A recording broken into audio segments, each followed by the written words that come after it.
नमस्कार मित्रांनो, स्वागत आहे तुमचं माझ्या चॅनलमध्ये टू वेज.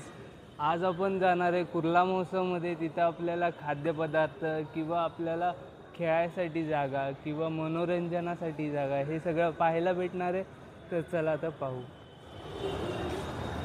कुर्ला महोत्सव हा स्थानिक संस्कृती, कला आणि परंपरा आणि मनोरंजन या सर्वांना एकत्रित आयोजित करण्यासाठी केली जाते. महोत्सवाचा मुख्य उद्देश स्थानिक कलाकार, व्यासपीठ देणे आणि नागरिकांना एकत्रित आणण्यासाठी महोत्सव आयोजित केले जातात. आता मी ज्या ठिकाणी उभा आहे त्या ठिकाणी मसाजर आणि खूप सारे असे बाकीच्या पण वस्तू मिळतात, जसे की कपडे, खेळणी, घरगुती वस्तू, दागिने आणि अनेक आकर्षक वस्तू विक्रीसाठी उपलब्ध असतात. लोणचे भेटून जातील, बघू शकता आंब्याचं वगैरे वेगवेगळे प्राईज आहे सगळ्यांची.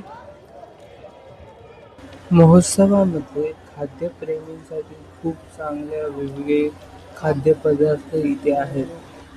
तुम्हाला जे पाहिजे ते घेऊ शकता आणि खाऊ शकता.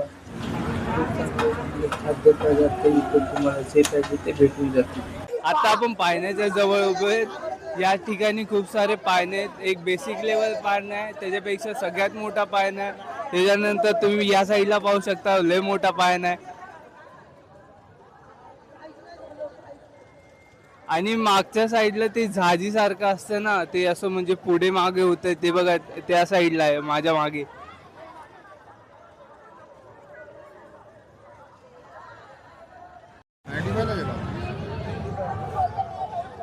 आता खूप प्राइस वाढले. उलट आहे ना, तुम्ही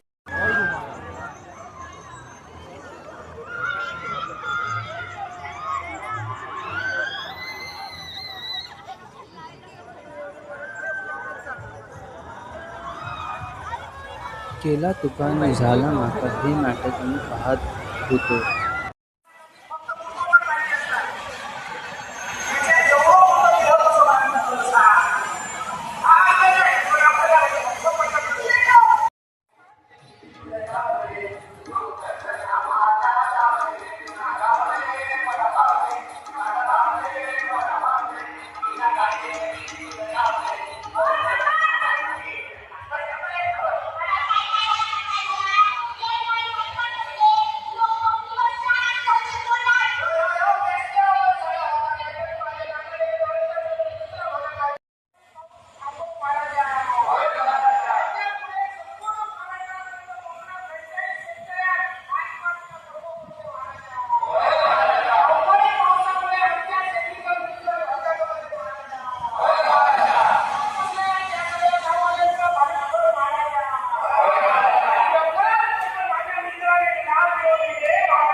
मधुकर कर्णिकने लिहिलेलं हे नाटक केला तुका आणि झाला मका हे असे सुंदर नाटक होते की हे पाणी टंचाईवर व समस्येवर आधारित नाटक आहे. याची समस्या कशी सुटते आणि कशा प्रकारे ह्याच्यावर उपाय काढला जातो. आणि हे नाटक खूप मजेशीर कॉमेडी एलिमेंट टाकून बनवलेलं असं नाटक आहे. तुम्ही पण बघावं, तुमच्या जवळच्या नाट्यगृहात चालू असेल तर खूप. आणि त्यासोबतच कोकणी भाषेची सांगड यामध्ये खूप आनंद व्यक्त करून जाते. केला तुका आणि झाला माका. मला तुका हे नाटक होतं. ते खूप सुंदर नाटक होतं. त्याचे काही छोटे छोटे क्लिप पाठवू म्हणजे दाखवणार आहे मी. आणि त्यामध्ये जर तुम्हाला काय आवडलं आहे ते कमेंट करून सांगा. लाईक शेअर सबस्क्राईब जरूर करा. धन्यवाद.